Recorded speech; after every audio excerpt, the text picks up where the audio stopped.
welcome you to a fresh deep dive. Hi there. And today we're diving into Phuket. That's Poo-hyphen-Ket. Beautiful place. Absolutely. And we're looking specifically at the rental regulations if you're a foreigner thinking about owning property there. And our main source today is a really detailed blog post from Ocean Worldwide. Right. They're a luxury real estate agency, and they've been based right there in Phuket since 2004. So tons of experience. Yeah, almost 2 decades on the ground. They really focus on the high-end residential market, not just in Phuket, but Koh Samui, too. And the director, Sandra O'Neill, she's apparently helped, well, thousands of families and investors over the years. That's incredible. Real practical knowledge, not just theory, which is what you need because, let's face it, figuring out rental laws in Thailand as a foreigner. It can feel a bit overwhelming, yeah. The legal side can seem pretty dense. Exactly. So our mission today is to try and, cut through some of that complexity, give you a clearer picture. Okay, so let's get into it. The Ocean Worldwide piece straight away points out something important. What's that? Well, the basic Thai rental law comes from the Civil and Commercial Code, which is standard. Mm-hmm. There are specific sort of nuances for foreign landlords.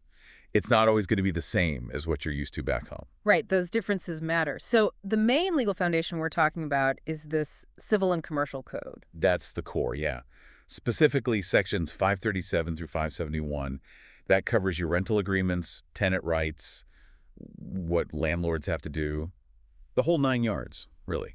But Ocean Worldwide mentioned other laws might apply too, depending on the rental type. Exactly. Like if you're doing short-term rentals, maybe stuff that feels more like a hotel service. Like Airbnb style. Kind of, yeah. Then the Hotel Act, BE 2547, could come into play. You'd need to look into that. Okay. And what if you own a condo and rent that out? Then the Condominium Act is relevant too. It's got its own set of rules. So it's like layers of rules, potentially. Precisely.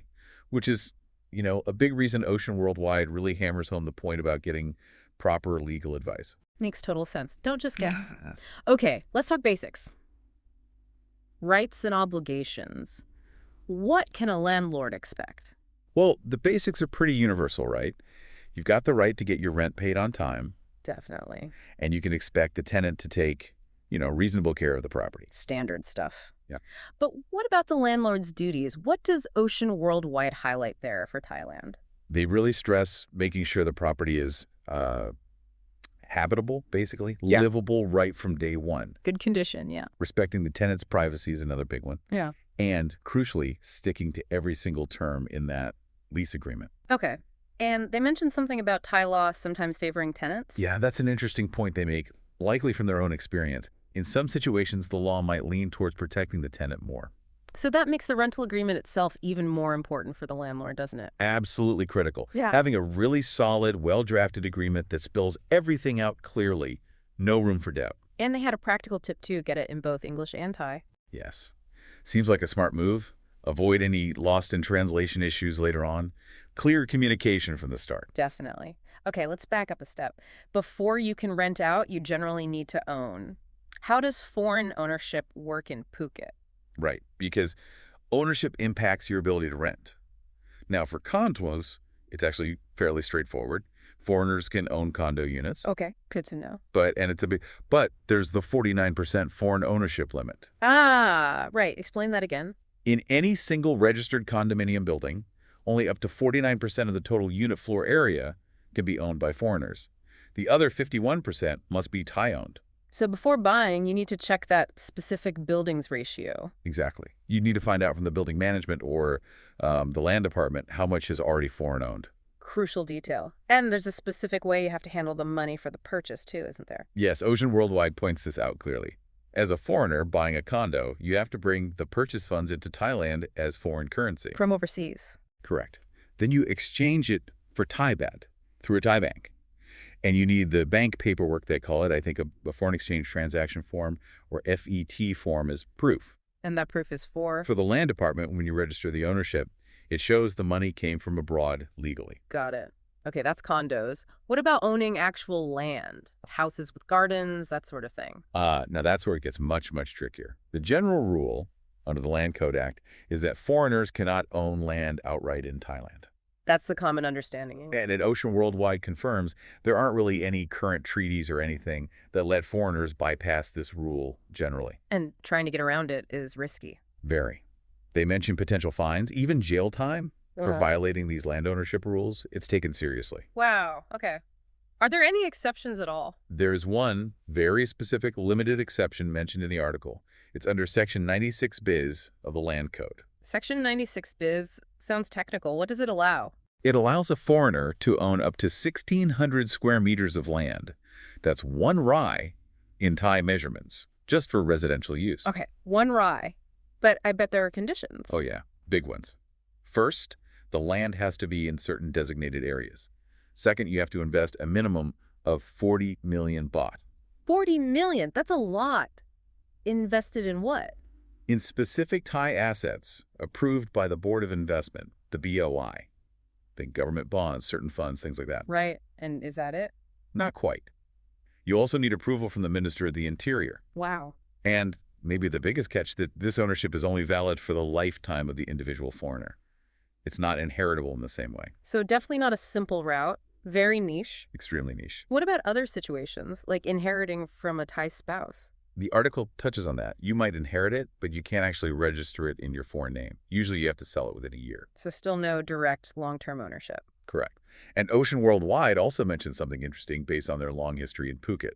Oh, yeah. The old practice of foreigners using Thai companies to buy land.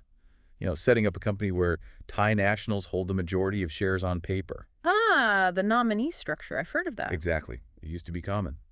But they also warned that the government is really cracking down hard on these nominee arrangements now. So that route is getting much riskier, too. It definitely seems that way. The overall message is crystal clear. Thai property law, especially around land, it's complex.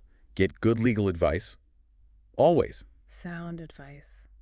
Okay, so let's say you've navigated ownership, or maybe you're just looking to lease property long-term. Yeah. What about lease agreements? Right, leasing is a common alternative.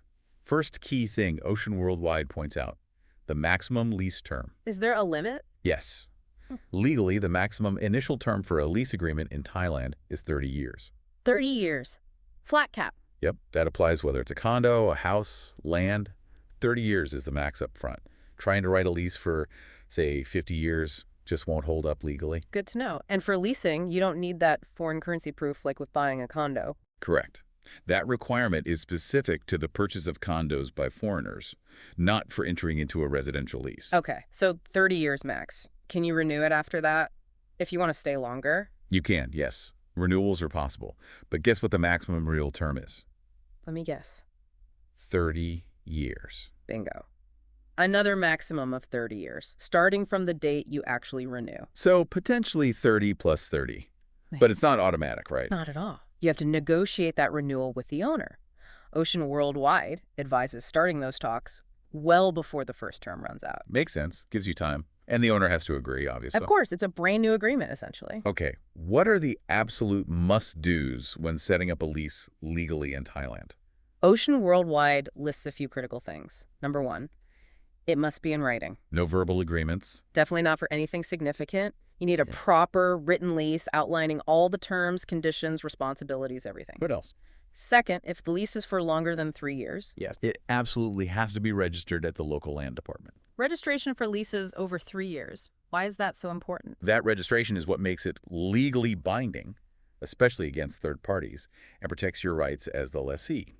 We'll probably touch on that more later. Okay. And do foreigners have the same leasing rights as Thais? Fundamentally, yes. The Civil and Commercial Code gives foreign nationals the same basic rights to enter into lease agreements as Thai citizens. So a level playing field for the lease itself. But the article mentioned leases are personal contract rights, not real property rights. What does that mean in practice? Yeah, that's a legal distinction. It basically means the right is tied more to you, the person leasing, rather than being a right attached directly to the land itself. Okay. And the implications? It means things like inheritance of the lease can be limited unless the lease specifically allows for it. And if you want to sublet the place or assign your lease to someone else. You need the owner's permission. Exactly. You absolutely need the owner's consent. And remember, only the Thai owner can actually do the registration at the land department. Right. The owner holds the ultimate cards regarding the property itself. Okay, let's switch gears to something everyone loves. Taxes. Huh. Yeah. Unavoidable, isn't it? So if you're a foreign landlord earning rent in Phuket, Do you pay Thai income tax? Oh, definitely. Rental income earned in Thailand is taxable income there. That applies whether you're Thai or foreign. What kind of tax rates are we talking about? The article indicates it's on a progressive scale, like Uh-huh. income tax often is. Ranges from 5% up to 35%, depending on your total annual income. And that's total Thai income, or? Total annual income Yeah, okay. subject to Thai tax, yeah. So keeping really meticulous records is crucial. Records of income and expenses. Absolutely. Got to have proof for everything when you file your taxes. Okay, income tax on rent. Are there other property-related taxes for landlords? Yep. There's also a property tax. It's levied on properties being rented out. How's that calculated? Usually it's a percentage of the property's assessed annual rental value. The specifics can vary a bit. Gotcha. Anything else? Yes, if you eventually sell the property, you'll likely face capital gains tax too. Based on the profit you make. It's calculated on the declared value of the property at the time of sale. Ocean Worldwide gives some good advice here. Which is? Factor these taxes, income tax, property tax, potential capital gains into your financial planning, and maybe even your rental rates right from the beginning. Makes sense. Be prepared. Now, what about avoiding double tax? Paying tax in Thailand and your home country. That's a really important question. The blog post mentions that Thailand has double taxation treaties with quite a few countries. And these treaties can help. They can potentially offer relief, yeah. So Yeah. you might not pay full tax on the same income in both places. But But these treaties are complex. You absolutely need to investigate if one exists between Thailand and your country and exactly how it applies to rental income. not straightforward. Definitely not. And Ocean Worldwide also suggests looking into any possible exemptions or incentives that might apply. But the bottom line of advice they give, Let me guess. Talk to an expert. exactly. Consult a tax advisor who really specializes in Thai property and international tax law. It's just too complex to DIY. Sound advice. Getting taxed wrong can be painful. Okay, moving on to registration again. You mentioned leases over 3 years need registering. Why is this registration step so vital? It's all about legal protection and clarity. Ocean Worldwide really stresses this. Registration, especially for those longer leases, makes the agreement formally recognized and enforceable, Enforceable against whom? particularly against third parties. So if the owner sells the property while your registered lease is active, the new owner generally has to honor that lease. Ah, okay, so it protects your right to stay there. Precisely. If it's not registered, enforcing it against a new owner or in certain other disputes can become very difficult, if not impossible. Think of it as cementing the lease in the legal system. Makes sense. So how do you actually register a lease? What's the process like? Based on the article, it seems like a fairly standard administrative process, though you need the owner's cooperation. Steps involved. First, you need that solid, written lease agreement compliant with Thai law. In Thai or translated? If it's not in Thai, you'll need a certified translation.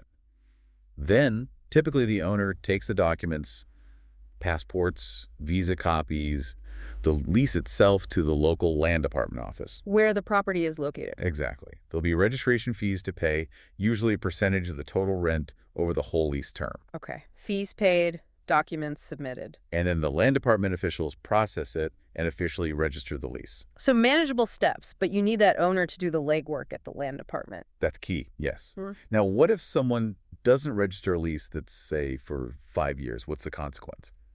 The main consequence, as we touched on, is that it's not fully enforceable against third parties. The big risk is if the property gets sold.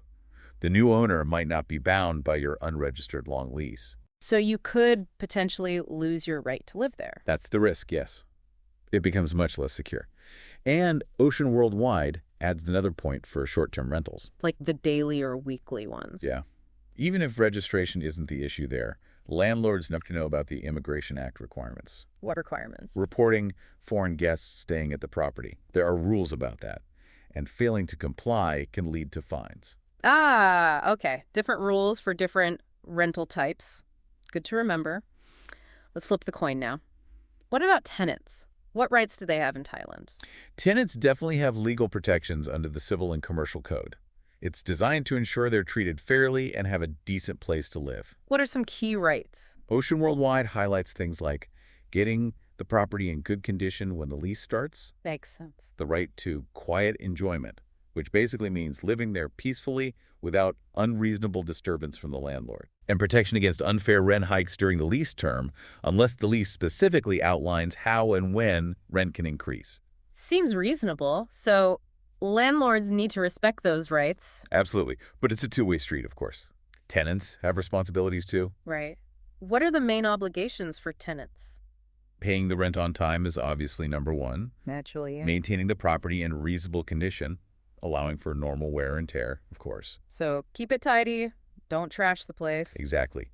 Using the property only for the agreed purpose, like if it's residential, don't start running a business out of it unless agreed. Uh-huh. Letting the landlord know promptly if repairs are needed, and following any specific rules in the lease, like about noise or pets. Creates a balance. Okay, what if things go wrong? Landlord and tenant have a dispute. How are those resolved typically? The article outlines the usual progression. First step is always try to talk it out. Negotiation. Yeah, direct communication. See if you can find a solution together. And if that doesn't work? Mediation is often the next step, bringing in a neutral third party to help facilitate a resolution. Less formal than court? Generally, yes. If mediation fails, then legal action through the Thai courts is the final option. That can be. Time-consuming and expensive, potentially. So usually best avoided if possible. Okay. Let's zoom in on the law again. We keep mentioning the civil and commercial code. Can you summarize its role? Sure. As we said, it's the main legal rule book for rentals in Thailand, sections 537 to 571. No separate rental act. Not really, no. These sections cover everything from what a rental agreement is to how you can end one and all the rights and duties in between. It's the foundation. And for foreign landlords specifically, are there unique rules within the code? Not separate rules labeled for foreigners, but certain parts are especially important for them to understand. Like which parts? Definitely the rules about registering leases over 3 years, because failing to do that can bite you if the property sells. And that strict 30-year maximum term we talked about. Got it. So understand those sections extra carefully. Absolutely. And again, Ocean Worldwide's advice is clear. Get a lawyer to make sure you're fully compliant. Right. So if someone breaches the contract, tenant doesn't pay, or landlord doesn't fix something, how does enforcement actually happen? It goes through the Thai legal system. If a tenant stops paying rent, for example, the landlord can start legal proceedings for eviction and to recover the unpaid rent. And if the landlord is at fault? The tenant can also take legal action. Say, if the landlord isn't doing essential repairs they're responsible for, the tenant can sue to compel them. So the courts are the ultimate backstop. Yes. The process might involve mediation attempts first, then maybe formal legal notices, and then court if needed. Keeping detailed records of everything, communication, payments, photos, is super important if it gets to that stage. Records again. Seems vital. And having a local lawyer. Highly recommended, especially one experienced in Thai property disputes. Okay. Now, investing always has risks. What are some potential downsides or challenges for foreign landlords in Thailand, according to the article? One big one is market volatility. The property market going up and down. Exactly, especially in places like Phuket that rely heavily on tourism. Ocean Worldwide, being there since '04, would have seen these cycles. Economic shifts, government policy changes, they can impact demand and rental prices. Yeah, if tourism dips, rental income could too. For sure. The article suggests thinking about things like global economic health, local tourism trends, even new property developments popping up that might increase supply. So it's not guaranteed smooth sailing financially. What about legal risks, specifically for foreigners? Well, just being unfamiliar with Thai law is a risk in itself, isn't it? True. Easy to make a mistake. Yeah, like messing up the lease registration, that can have serious consequences. And getting into disputes with tenants can be complex and take time, especially navigating a foreign legal system. So really understanding your rights and obligations is key. And having that bulletproof lease agreement we talked about. And what about just the practicalities of managing a property from afar? That brings its own set of challenges, definitely. You might need to rely on local property managers or agents. Which adds costs. Right. There can be communication hurdles, language, culture, time zones. Just coordinating maintenance or dealing with tenant issues can be harder when you're not there. Yeah, I can see that. Need someone trustworthy on the ground. Exactly. Ocean Worldwide advises thinking carefully about finding good property managers, managing time differences, and having systems for regular upkeep. So given these potential hurdles, what are the top best practices Ocean Worldwide recommends for foreign landlords in Phuket? Okay, key takeaways for doing it right. First, and they really emphasize this, Hire local legal expertise right from the start. Don't wait until there's a problem. Precisely. A good local lawyer helps with registration, drafting that solid lease, ensuring you're following all the rules. It's an investment. Makes sense. Well, Understand the local market trends. Really know what's going on in Phuket or wherever you're investing. it's like what kind of properties are renting well? What are the going rates? Exactly. Location matters hugely. Amenities, transport links. Research online, yes, but also network. Talk to other landlords, agents. Get the real scoop. Boots on the ground intel again. And managing the property itself. Effective strategies here are key. If you're overseas, seriously consider hiring a professional property manager. Takes the day-to-day hassle off your plate. It can, yes. Also, use technology. There are online tools now that can help with remote management. And crucially, communicate clearly. With tenants and managers. Yes, keep those lines of communication open and clear. It prevents so many problems. So wrapping things up then, if you had to boil it down, what's the main message for someone listening who's thinking about this? I think the core message from the Ocean Worldwide piece is, yes, renting out property in Thailand, maybe in a great spot like Phuket, offers real opportunity. But you absolutely have to go in with your eyes open. Understand the rules, the civil and commercial code, the tax stuff, the registration requirements. Do your homework. And the single most important piece of advice, echoing Ocean Worldwide's experience. Get local legal advice. Seriously, before you sign anything or commit serious money, talk to a qualified Thai property lawyer. Sound counsel. Protect your investment from the start. It's the smartest move you can make to avoid headaches later. Absolutely. Well, that's some fantastic insight based on that Ocean Worldwide article. So as you think about your own investment plans for Phuket, remember, POO-KET. Definitely consider how these regulations fit into your long-term goals. Food for thought, definitely. Thanks for joining us for this deep dive. My pleasure. Until next time.